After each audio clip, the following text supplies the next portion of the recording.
Seja bem-vindo ao Bíblia Fácil, seu programa semanal de estudo da Bíblia.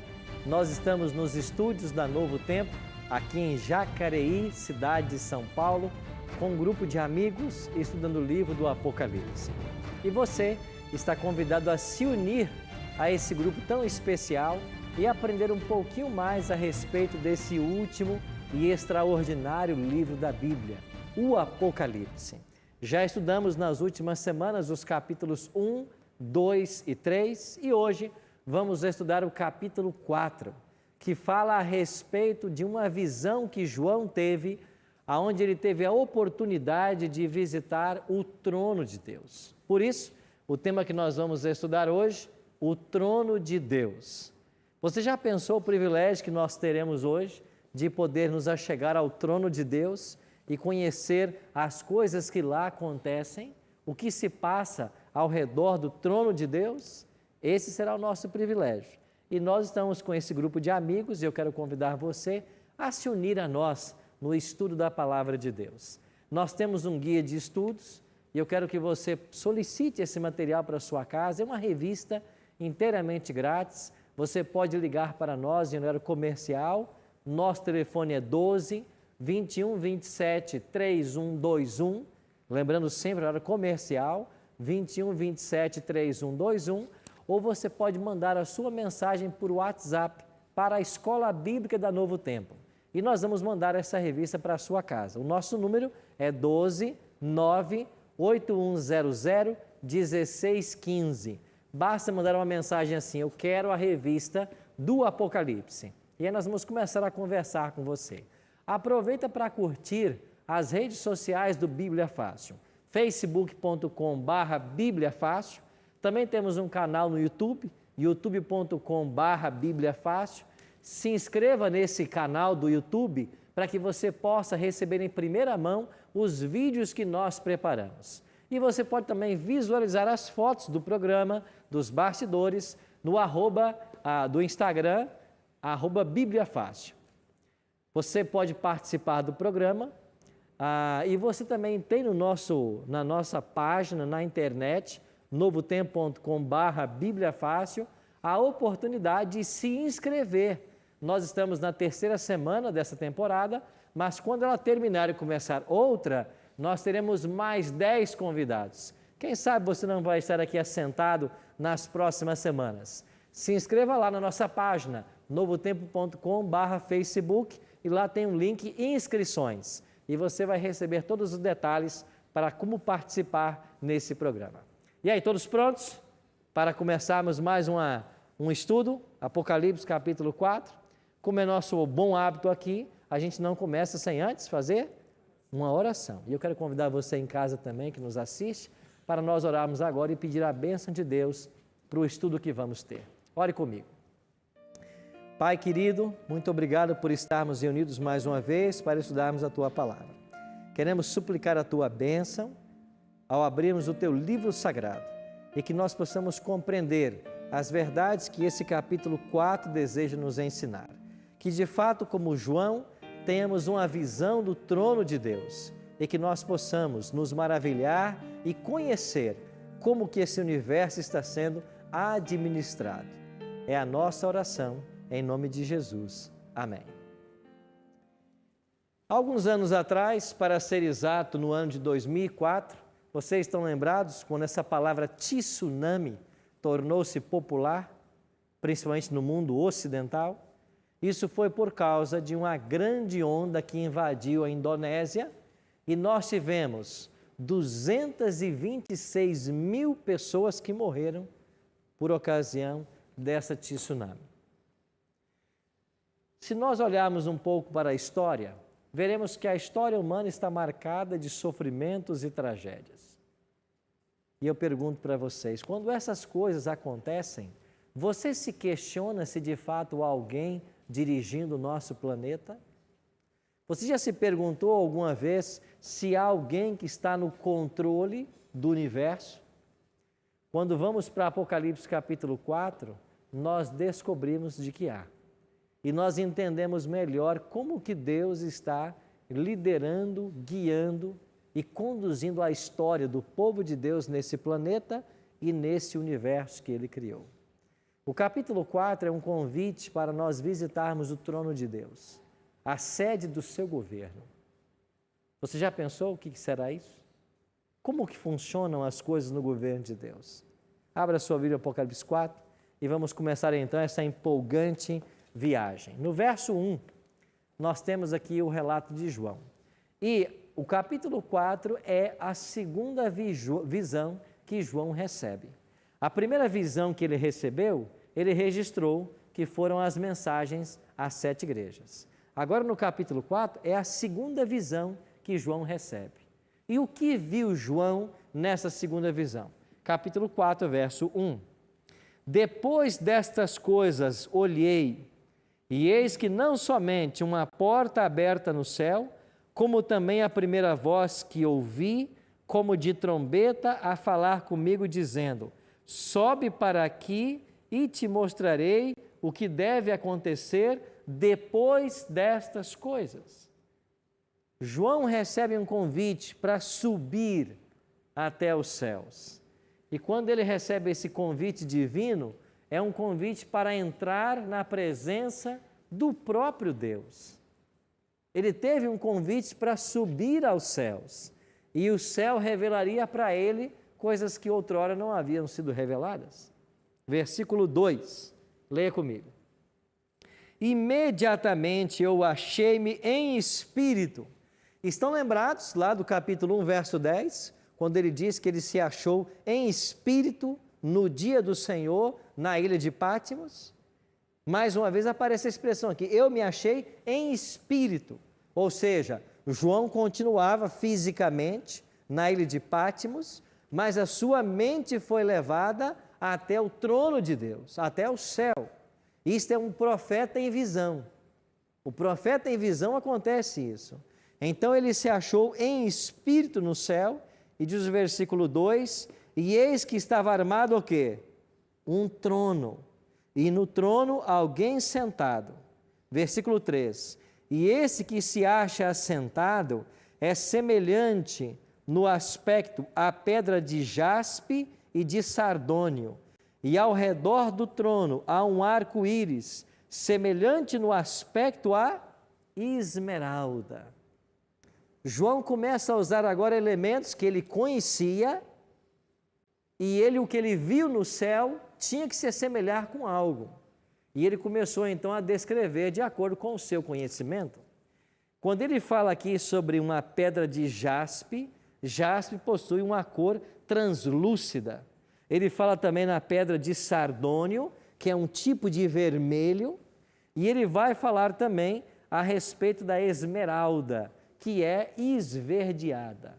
Então, as cores que ele viu, uma cor mais que translúcida, vermelha, verde, e alguém sentado no trono. Que trono é esse? É o trono do próprio Deus. João teve um privilégio extraordinário. Ele não foi o primeiro a visitar o trono de Deus. O profeta Isaías também teve esse privilégio. E lá no capítulo 6 do seu livro, Isaías descreve como foi essa visita que ele fez ao trono de Deus. Ele escreveu assim: no ano da morte do rei Uzias, eu vi o Senhor, assentado sobre um alto e sublime trono, e as abas das suas vestes enchiam o templo. Serafins estavam por cima dele, e cada um tinha 6 asas, com 2 cobria o rosto, com 2 cobria os pés, e com 2 voava. E clamavam uns para os outros, dizendo: Santo, Santo, Santo é o Senhor dos exércitos, toda a terra está cheia da sua glória. Quando você estuda a Bíblia, você começa a aprender coisas espirituais. E nós vimos num programa passado aí, de que hoje temos muitas religiões. Por quê? Porque muitas estão se afastando da Bíblia. Nós temos que ser um cristianismo mais bíblico. E o que a Bíblia ensina nesse verso? Que quando Isaías foi visitá-lo, o trono de Deus estava cheio de, o que diz ele? Que tipo de anjos? Serafins. E quantas asas tem um serafim? 6 asas. E ele diz assim, com 2 asas eles voavam, com 2 cobriam os pés, com 2 cobriam o rosto, para os proteger da glória de Deus. E eles cantavam o quê? Santo, Santo, Santo. Não é isso que eles cantavam? É o Senhor dos exércitos, toda a terra está cheia da sua glória. Por que é que eles cantam assim? Santo, Santo, Santo. Nós vimos isso aqui no outro programa. Porque você tem Deus o Pai, Deus o Filho e Deus o Espírito. E os anjos estão cantando Santo, Santo, Santo. É uma clara referência à Trindade, que é uma doutrina bíblica. Então você aprende aqui a Trindade, aprende mais uma categoria de anjos, que são os serafins, que possuem 6 asas. Você tem os querubins com 4 asas e você tem os anjos com 2 asas. Há uma hierarquia no céu. Tudo funciona de forma perfeita e ordenada. E o trono de Deus é onde se centraliza as decisões do universo. Minha amiga? Pastor, mudando um pouquinho de assunto. A gente viu que Isaías teve uma visão de Deus e João também viu Deus. Mas eu acho que Êxodo diz que ninguém pode ver Deus e permanecer vivo. Certo. Como que fica, então, essa questão? Não lemos aí que ele foi em espírito? Não foi ele lá diante do trono de Deus fisicamente. Deus o levou em espírito. É como se Deus tivesse dado para ele um sonho. E no sonho ele viu o trono e no trono ele viu alguém sentado. Mas não viu as características de Deus. Tanto é que ele diz assim, como é que é esse ser sentado no trono? Ele diz assim, as suas vestes eram talares. Bom, no capítulo 1, João teve uma visão do Cristo, está lembrado? E ele não viu, ele não descreveu de alguma forma que ele achava que era, porque ninguém de fato pode compreender Deus plenamente. Ele vai usar o que ele sabe, o que ele conhece, para tentar descrever a cena que ele viu. É igual você pegar um índio que nunca teve contato com a civilização e traz ele para o centro de São Paulo e o solta ali. Depois você leva ele para a tribo dele e diz assim, o que você viu lá? O que você acha que ele vai dizer? Com aqueles carros em movimentos, com aqueles prédios. Ele vai usar alguma coisa que ele conhece da floresta, dos animais, para usar esses elementos conhecidos para tentar descrever o incompreensível. Foram o que os profetas fizeram. Então Isaías, quando foi em visão, teve esse mesmo sentimento. Daniel também teve. Olha o que diz Daniel. Daniel 7, 9 e 10. É outro que foi visitar o trono de Deus. Continuei olhando até que foram postos uns tronos e o ancião de dia se assentou. Sua veste era branca como a neve. Olha aqui. Como é que é a veste? Branca como a neve que ele conhecia. Que mais ele diz? Os cabelos da cabeça como a pura lã. Um pastor de ovelhas é o que ele conhecia. E o seu trono, chamas de fogo, e ao redor fogo ardente, e um rio, uma nave saía diante dele. Milhares de milhares o serviam, miríades de miríades estavam diante dele. Assentou-se o tribunal, abriram-se os livros. Daniel já viu milhares de anjos ao redor do trono. Sim, minha jovem? Já que não são os objetos que curam... Carolina. Isso, que não são os objetos que curam, como a água, as vestes de Jesus, você acha que quando Jesus pedia para as pessoas se lavarem 7 vezes ou passava lama nos olhos, era uma questão de obediência, mais de obediência do que... Exatamente. Naamã, foi dito para ele, o profeta mandou, você vai lá e mergulha 7 vezes. Naamã disse, mas não tem rio aqui na minha terra onde eu posso fazer isso? Não era a água lá que tinha poder, era a obediência à voz profética de ir para uma terra distante, Israel, e mergulhar naquele rio. Quando Jesus faz o lodo, põe no olho do cego e diz assim, vai lá no tanque de Siloé e lava o lodo agora.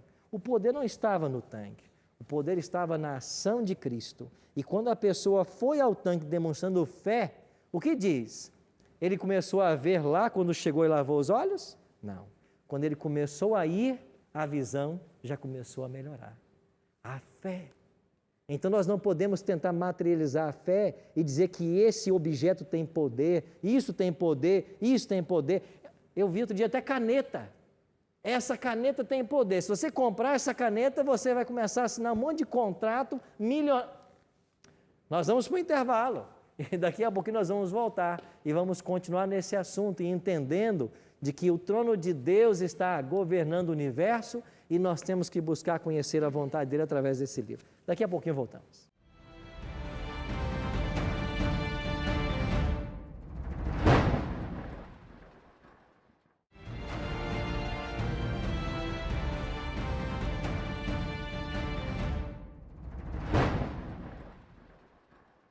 Estamos de volta com Bíblia Fácil, temos um presente para você, essa linda revista com todos os 18 temas que oferecemos aqui no programa. É um presente do Novo Tempo para você, você não paga nada por isso, nós pagamos até os correios para chegar aí na tua casa com segurança. Como é que você pode solicitá-la? Vou dar 3 canais. Em horário comercial, telefone para Novo Tempo. Nosso telefone é 12 21 27 3121. Esse telefone é exclusivo para solicitar estudos bíblicos. Não é para servir outro assunto, apenas para solicitação de estudos bíblicos. 12 21 27 3121, horário comercial. Se você tem WhatsApp, manda uma mensagem para 12 9 8100 1615. Diga assim: eu quero a revista do Apocalipse. E as nossas atendentes vão começar a conversar com você para pegar os seus dados postais e enviar a revista para a sua casa. Terceira forma, acesse nossa página na internet, novotempo.com/Bíblia Fácil. Ali você vai encontrar essa revista, você clica nela, preenche um formulário com os seus dados postais e envia para nós. Simples assim. Ninguém tem motivo para não pedir a sua revista. E você que não tem ainda, solicite e acompanhe todas as semanas o Bíblia Fácil aí da sua casa e com essa revista em suas mãos. Aproveita para curtir as páginas do Bíblia Fácil em nossas redes sociais. facebook.com/Bíblia Fácil, nosso canal no YouTube, youtube.com/Bíblia Fácil, ou então no Instagram, @Bíblia Fácil. Você tem ali fotos onde você vai conhecer um pouco dos bastidores da programação e que nós vamos postando semanalmente. Há poucos instantes falamos um pouquinho sobre os profetas que foram até o trono de Deus. Vimos Isaías, Daniel e João. E o Tiago tinha uma pergunta. Na verdade, é só dando uma continuidade ao que a gente estava falando no bloco anterior, a respeito de algumas atitudes, né, que algumas igrejas tomam, e eu acredito que por falta de uma interpretação, saber interpretar os milagres que Cristo fez, acabam tornando o evangelho místico. Então, se usar de alguns materiais, de alguma forma, para fazer com que a pessoa tenha a fé, né, para alcançar algo. Quando, na verdade, nós não precisamos de intermediários, não precisamos de nenhuma forma material, né, a não ser a nossa fé.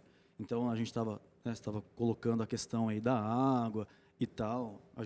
Eu acho que todo mundo compreendeu, né, o ponto de vista dele, mas não só a questão da água. Muitas igrejas usam algumas metodologias, né, para que as pessoas acreditem no milagre ou numa bênção, e quando na verdade elas, sem perceberem, eu prefiro acreditar dessa forma, estão tornando o evangelho uma coisa mística, estão tirando a pureza de Cristo como centro e colocando algum artifício para que justifique o milagre ou a bênção, qualquer tipo de contato em relação a Cristo. É verdade.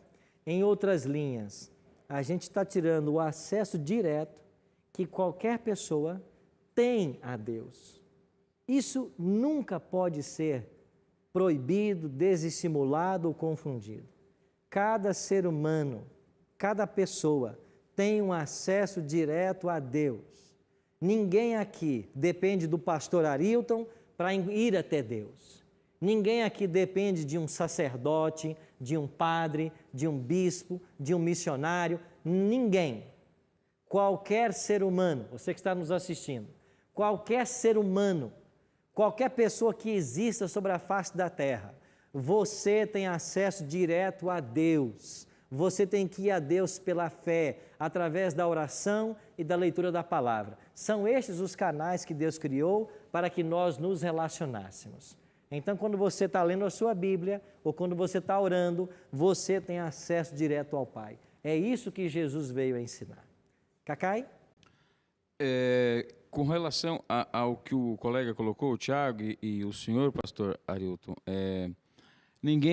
nós temos acesso a Deus, mas também se fala na Bíblia que ninguém vai ao Pai senão por Ele. Por Jesus. Ele, o Filho, Jesus Cristo. Ok.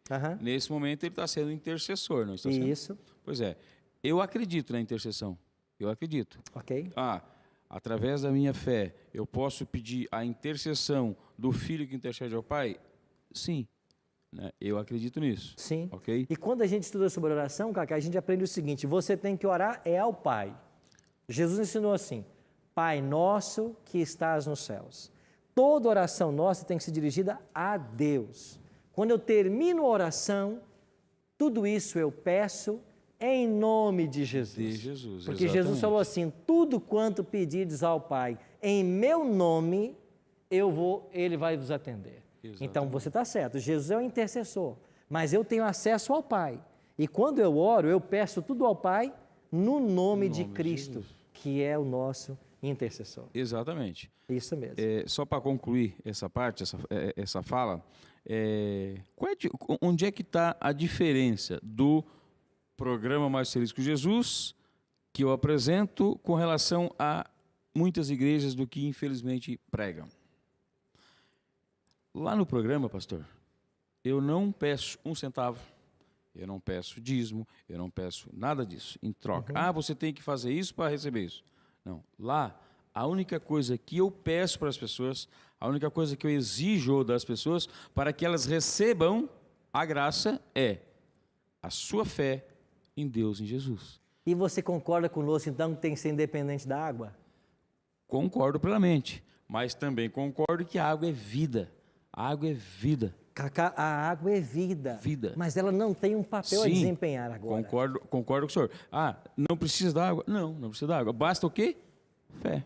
Exatamente.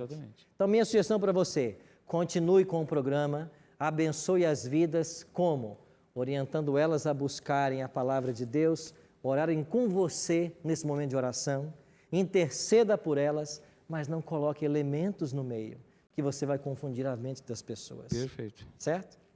Bom, vamos então ao próximo passo desse estudo. João estava diante do trono. Ele começou a ver algo extraordinário. Por que o arco-íris estava sobre o trono de Deus? Não lemos aí que o arco-íris estava sobre o trono de Deus? O arco-íris se originou lá em Gênesis 9. Após o dilúvio, Deus disse assim para aquela geração: eu vou colocar nos céus o meu arco, e todas as vezes que vocês o virem, vocês saberão que eu não mais destruirei a terra com as águas de um dilúvio. E por que é que Deus fez esta aliança e colocou lá o arco-íris? Porque o povo pós-diluviano, quando começava a ver a chuva, eles achavam que era um outro dilúvio. Então, para que o povo não tivesse medo, Deus colocou o arco. E assim eles sabiam, todas as vezes que começava a chover e aparecesse o arco-íris nos céus, Deus prometeu que não virá outro dilúvio. Então era um sinal da aliança com Noé e também um sinal da proteção de Deus. O arco-íris é formado pela junção da luz solar e da água. Por que o arco-íris está no trono de Deus? Porque o Salmo 97 diz que justiça e misericórdia são a base do teu trono. O trono de Deus se baseia na justiça e na misericórdia. Assim como a água e a luz se unem para a formação do arco-íris, a base do governo de Deus é a justiça e a misericórdia. Um outro detalhe que João viu: 24 anciãos ao redor do trono. Olha o que diz o versículo 4. Ao redor do trono há também 24 tronos, e assentados neles 24 anciãos, vestidos de branco, em cujas cabeças estão coroas de ouro. Percebeu que não são anjos? A palavra ancião quer dizer uma pessoa madura, às vezes até de cabelos brancos, idosa, mas a conotação aqui é alguém maduro. São 24 anciãos, assentados em tronos, vestidos de branco e com coroas na cabeça. Quem são esses 24 anciãos? Olhando para as suas características, por estarem sentados em tronos, vestidos de branco, de coroas na cabeça e assistindo diante do trono de Deus, nós concluímos de que eles são pessoas que já passaram por essa terra, pessoas que já estão salvas e já estão no céu. Jesus não prometeu no capítulo 3, verso 21, ao vencedor dar-lhe-ei sentar-se comigo no meu trono, assim como também eu venci e me sentei com o meu Pai no seu trono? Então Jesus prometeu no capítulo 3 que quem vencesse, um dia se sentaria no trono com ele. Então nós entendemos de que esses 24 anciãos são pessoas que já passaram por essa terra. Mas, para estarem com Cristo no céu, quando João escreve o Apocalipse, final do primeiro século, elas têm que ter morrido antes de João escrever o Apocalipse. Morrido e ressuscitado. Mas quem é que já morreu e ressuscitou antes do Apocalipse ser escrito? Olha para Mateus capítulo 27, versos 50 a 53. E Jesus, clamando outra vez com grande voz, rendeu o espírito, e eis que o véu do templo se rasgou em dois, de alto a baixo. Tremeu a terra, fenderam-se as pedras, abriram-se os sepulcros, e muitos corpos de santos que dormiam foram o quê? Ressuscitados. E saindo dos sepulcros, depois da ressurreição dele, de Jesus, entraram na cidade santa, Jerusalém, e apareceram a muitos. Quando Cristo morre na sexta e ressuscita no domingo, quando Jesus ressuscita, muitos corpos de santos que estavam mortos também ressuscitaram. Quem são esses santos? Nós não sabemos. A Bíblia não deu nome. Agora, é possível que esses santos já estejam sentados lá nos tronos? Pelo menos 24 deles? É possível. Por quê? Porque lá são 24 pessoas que estão vestidas de branco, com coroas na cabeça. A ideia é, são vencedores. Eles passaram já pela experiência humana. E para estarem lá, eles têm que ter sido ressuscitados. E a Bíblia está me dando em Mateus 27, um grupo de pessoas que foi ressuscitado quando Jesus ressuscitou. Então, quem são eles? Nós não sabemos. Mas há possibilidade destes comporem os 24 anciãos? Há essa possibilidade. Quem mais pode ser membro dos 24 anciãos? Moisés. Moisés não pode ser? Ele não está ressuscitado? Deus não ressuscitou? Elias. Elias não foi para o céu sem provar a morte? Enoque não foi para o céu sem provar a morte? Então, quem é que pode ser esses 24 anciãos? Pode ser um Elias? Pode ser um Moisés? Pode ser um Enoque? Pode. Pode ser alguns desses que ressuscitaram quando Jesus ressuscitou? Pode. Temos a certeza disso? Não. Só estamos dando para você uma possibilidade. José Luiz. O texto bíblico fala que depois da ressurreição de Jesus, entraram na Cidade Santa. Eles foram até a Cidade Santa. Foram até Jerusalém. Até lá, e voltaram e apareceram a muitos. Eles voltaram aparecendo fisicamente? Eles assim, apareceram lá em Jerusalém para as pessoas. Então, em Jerusalém, eles foram a Jerusalém fisicamente, ressuscitados, como os santos serão ressuscitados na volta de Jesus, e apareceram para as pessoas que os conheciam. Você está me vendo aqui? Eu ressuscitei. Jesus me ressuscitou. E por que eles foram lá aparecer para muitos? Eles foram dar testemunho de que Jesus tinha ressuscitado. Okay. Essa foi a missão deles. E depois eles foram para o céu, certamente. Então, veja, é uma possibilidade deles comporem esses 24 anciãos? É uma possibilidade. Podemos afirmar categoricamente? Não. Eu só estou dando uma possibilidade para vocês, certo? Pessoal, claro aqui os 24 anciãos, quem são eles? Um outro detalhe. Vamos agora ao verso 6. Há diante do trono, um como que mar de vidro, semelhante ao cristal, e também no meio do trono e à volta do trono, 4 seres viventes cheios de olhos, por diante e por detrás. Agora o Apocalipse fala sobre 4 seres viventes. Quem são esses seres viventes? O primeiro é semelhante ao leão. O segundo, semelhante ao novilho. O terceiro tem rosto como de homem. O quarto é semelhante à águia quando está voando. E os 4 seres viventes, tendo cada um deles 6 asas, estão cheios de olhos, ao redor e por dentro, e não tem descanso nem de dia nem de noite, proclamando: Santo, Santo, Santo, é o Senhor Deus, o Todo-Poderoso, aquele que era, que é e que há de vir. Além dos 24 tronos, ao redor do trono de Deus, existem 4 seres viventes. São criaturas de Deus. E se eles possuem 6 asas, nós podemos classificá-los dentro da categoria de serafins, que já vimos lá em Isaías que possuem 6 asas.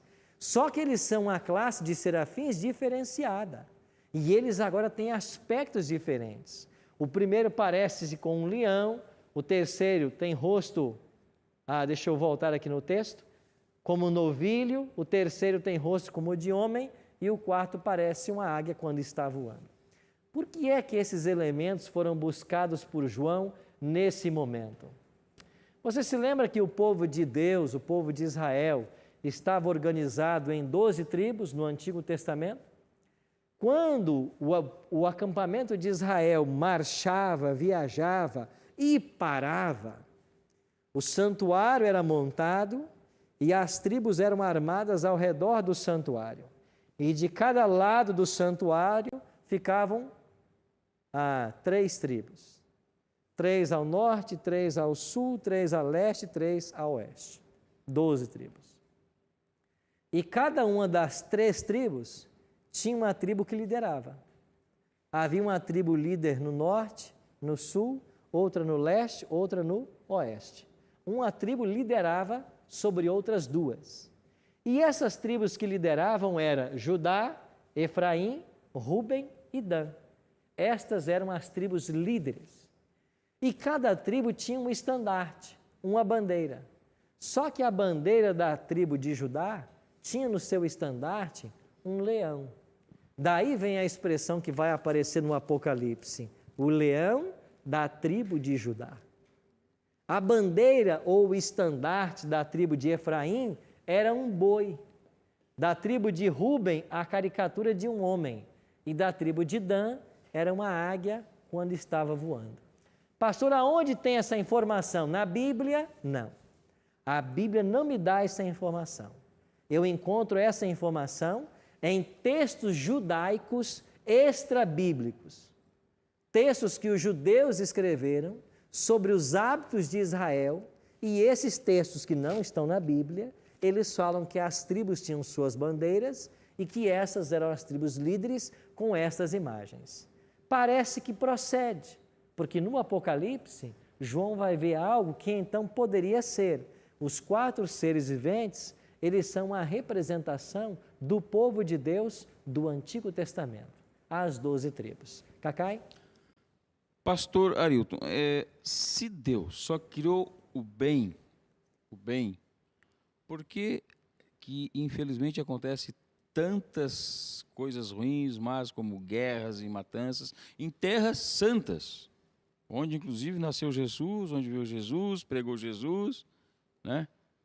Foi traído, morto, sepultado, ressuscitado ao 3º dia. Por quê? Isso está escrito na Bíblia, isso está na Bíblia, como sinais dessa possível volta, como vocês pregam, de Jesus? Nós falamos no programa atrás, quando falamos sobre o meio ambiente, e a resposta é a mesma. Hoje existe o mal na humanidade porque o homem exerce mal o seu livre-arbítrio. Ele escolhe o mal. Agora, a origem do mal nesse universo, ela se remonta antes da criação do planeta Terra, quando aquele anjo de luz foi expulso do céu. Então, o mal surgiu com esse anjo no céu, um anjo criado por Deus. E de forma irrazoável e ilógica, o mal surgiu no coração desse anjo. E Isaías 14 e Ezequiel 28, eles vão falar a respeito da expulsão desse anjo, bem como Apocalipse 12. Quando chegarmos em Apocalipse 12, vai falar dessa batalha que aconteceu no céu. Então, o mal se origina no universo com Satanás.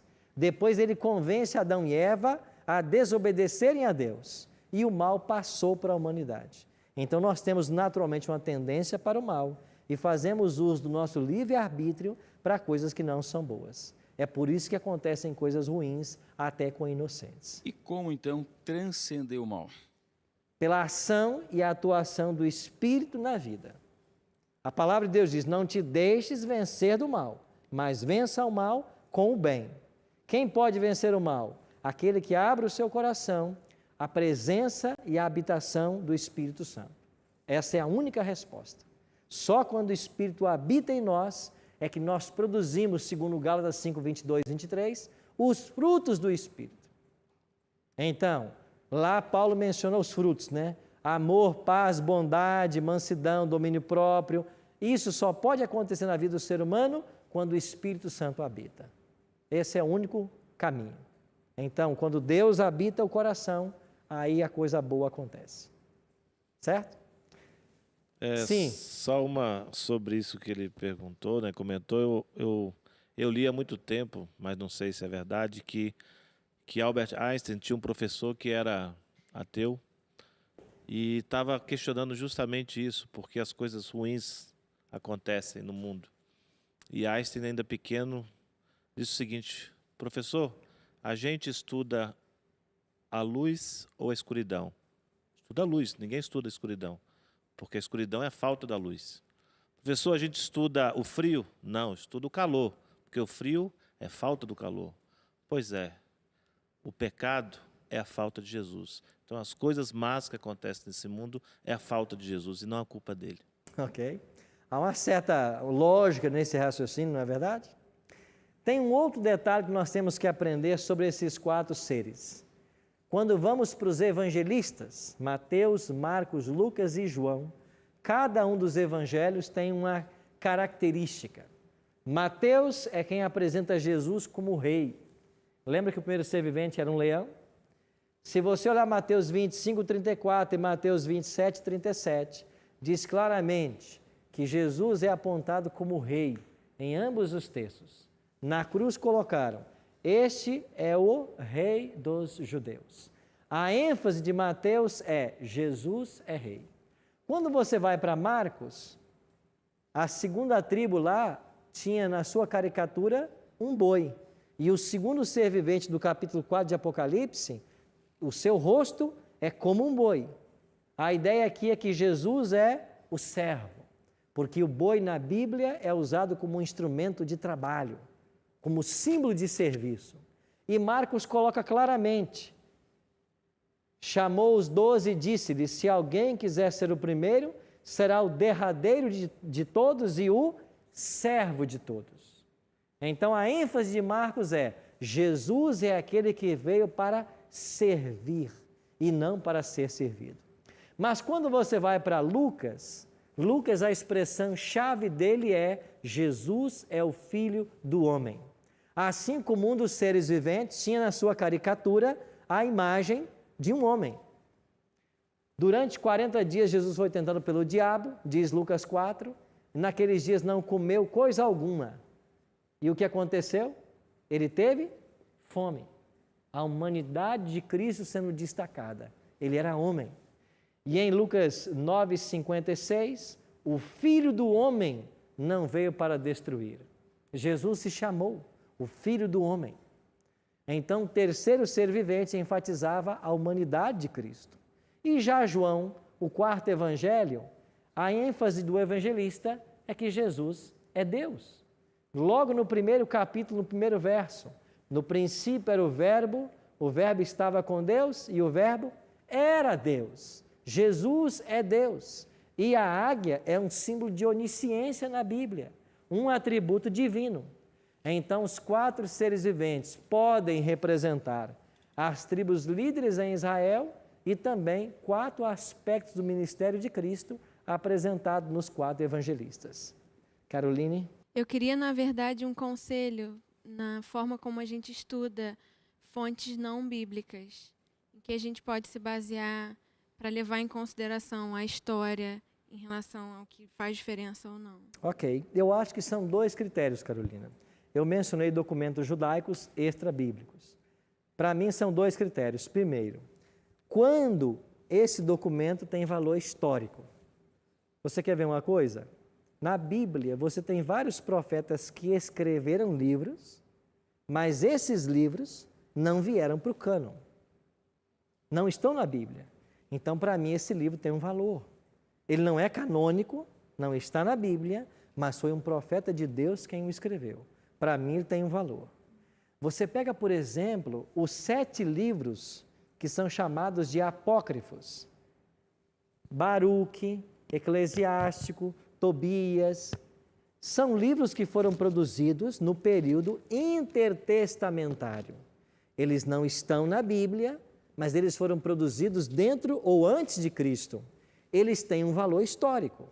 Então, quando se tem um valor histórico pela originalidade do material e quando não contraria nenhum ensino da palavra, eu posso usar isso como uma fonte. Para mim, são 2 critérios. Tem que ter, de fato, um valor histórico, a produção dele tem que ser confirmada, quando foi produzido, por quem foi produzido, e segundo, tudo que ele disse lá que não contraria a Bíblia, eu posso usar assim como uma fonte de informação, para corroborar até no estudo da Bíblia, como fizemos nesse caso aqui. Ok? Amigos, quando chegamos nesse capítulo 4, que você percebeu então que Deus está ao trono, 24 tronos ao seu redor, e você tem 4 seres viventes. Qual é a função de todos eles? Auxiliar a Deus na administração do universo. Mas é uma cena litúrgica. E eu queria terminar com isso aqui. Estes seres, eles possuem um cântico. E eles estão cantando diante do trono. O que é que eles estão cantando? Tu és digno, Senhor e Deus nosso, de receber a glória, a honra e o poder, porque todas as coisas tu criaste. Sim, por causa da tua vontade vieram a existir e foram criadas. Então, qual é a ênfase do cântico em Apocalipse 4? Deus é o Criador. Todas as coisas tu criaste. Então, a ênfase desses seres é Deus é o Criador. E como Criador, Ele merece ser adorado. Quem tem que ser adorado? Somente o Criador. Ninguém mais.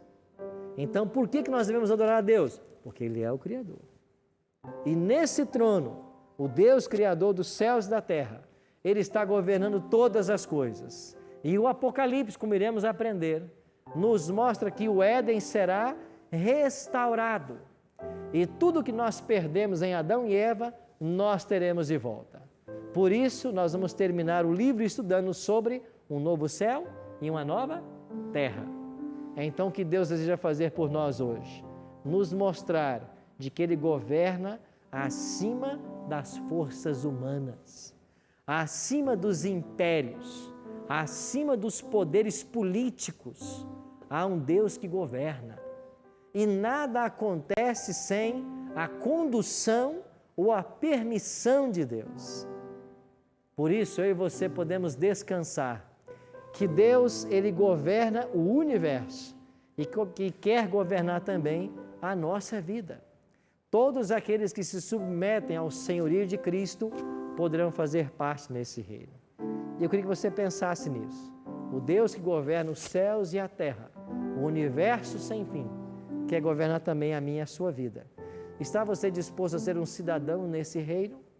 Pense nisso, enquanto ouviremos essa canção.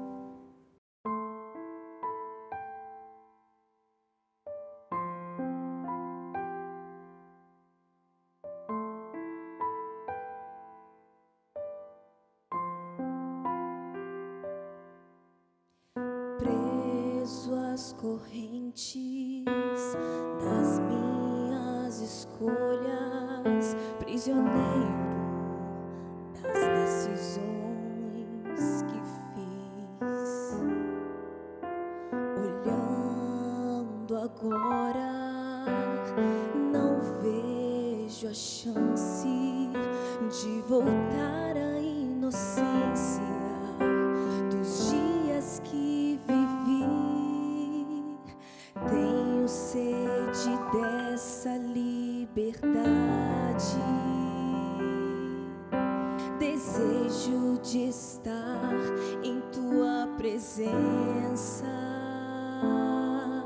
mas os dias vão passando como ondas me levando pra longe do cais, longe do teu amor, do calor dos seus braços, ó Pai.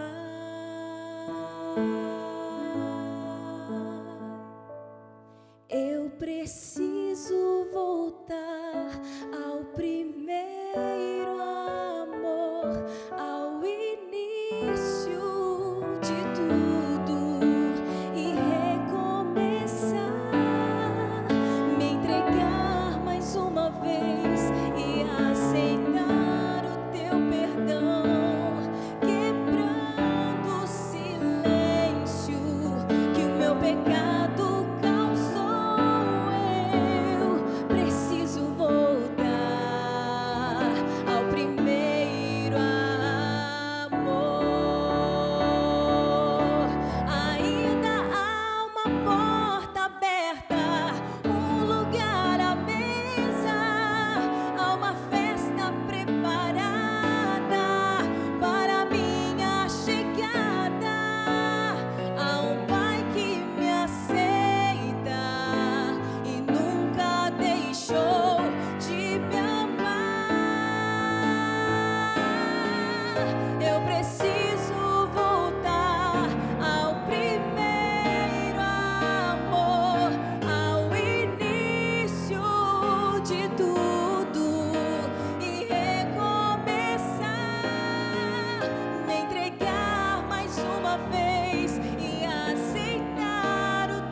Como é bom sabermos que nós podemos voltar aos braços desse Deus de amor, mesmo que às vezes tenhamos usado nosso livre-arbítrio de forma indevida e trazer sofrimento a alguma vida, nós podemos voltar. Nós podemos nos aproximar desse Deus que governa o universo e nada sai, nada foge do seu controle. Por mais caótico que pareça estar o nosso planeta, por mais injustiças que aconteçam, por mais que os índices de criminalidade só aumentem e pessoas inocentes sofram e morram, há um Deus que um dia trará justiça, porque Ele está sentado no trono. Ele merece a nossa adoração porque Ele nos criou e Ele fará justiça. Talvez eu estou falando com alguém hoje que se sente tremendamente injustiçado pela vida.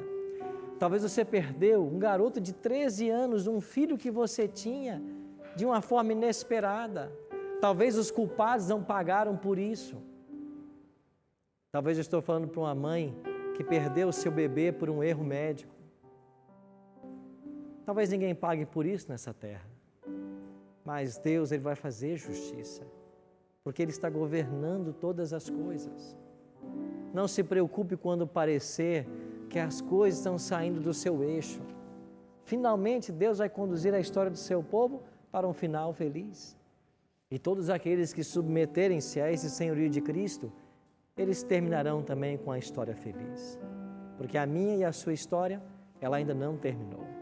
Por isso vamos descansar nos braços desse Deus que tudo pode e saber que mesmo que o mundo não seja perfeito, que as injustiças acontecem, há um Deus que está governando lá do seu trono. E um dia Ele vai trazer a justiça eterna para mim e para você. Vamos orar? Pai Santo, muito obrigado pela certeza que temos nesta hora de que Tu és o nosso Deus, o nosso Criador. O Senhor criou esse planeta e tudo que acontece nele tem ou com o Teu consentimento, a Tua permissão ou a Tua direção. Sabemos que a nossa história ainda não acabou, mas quando ela acabar, nós teremos um final feliz. Por isso queremos nos colocar em Tuas mãos e aceitar o Teu senhorio para a nossa vida. É a nossa oração hoje, em nome e por amor de Jesus. Amém. Obrigado por estar conosco no Bíblia Fácil de hoje. Semana que vem, nós vamos nos encontrar para estudarmos um outro tema, a abertura dos selos do Apocalipse. Iremos estudar então com detalhes os capítulos 5 e 6. Eu espero você. Até lá. Eu gostei muito da abordagem que o pastor Arilton usou, porque o Apocalipse, se eu fosse para eu estudar sozinho, confesso que não iria conseguir, né? E a linguagem, porque a linguagem ela é importante. Eu, como um biólogo, se eu chegar para você e explicar de forma técnica a respeito de fotossíntese, de morfologia, fisiologia das folhas e de plantas, você não é da área da biologia. Então eu preciso usar uma linguagem mais simples para poder te explicar. E o que ele fez no programa foi exatamente isso. Ele utilizou de formas e de linguagens mais simples para poder atingir a todos que estavam ali. Algo que uma das coisas que me chamaram mais atenção foi contextualizar a simbologia de Apocalipse com os dias atuais, com a nossa história atual. Então, a respeito dos reinos, do papado, e isso daí fazer essa ligação da simbologia usada em Apocalipse para explicar um pouco da história que houve após Cristo, isso para mim eu achei muito interessante e caiu como se fosse uma luva, fez muito sentido. Então isso para mim me chamou bastante atenção. Bom, em todos os estudos eu costumo ser assim, prestar bastante atenção e realmente aproveitar tudo que aquele estudo pode me proporcionar. Sendo que nesse programa eu fiz um estudo prévio sobre o Apocalipse e também eu senti a necessidade de conhecer, de aprender. Então aquilo para mim foi uma oportunidade. Eu já saí de casa com esse intuito de aprender, então eu queria absorver o máximo possível lá.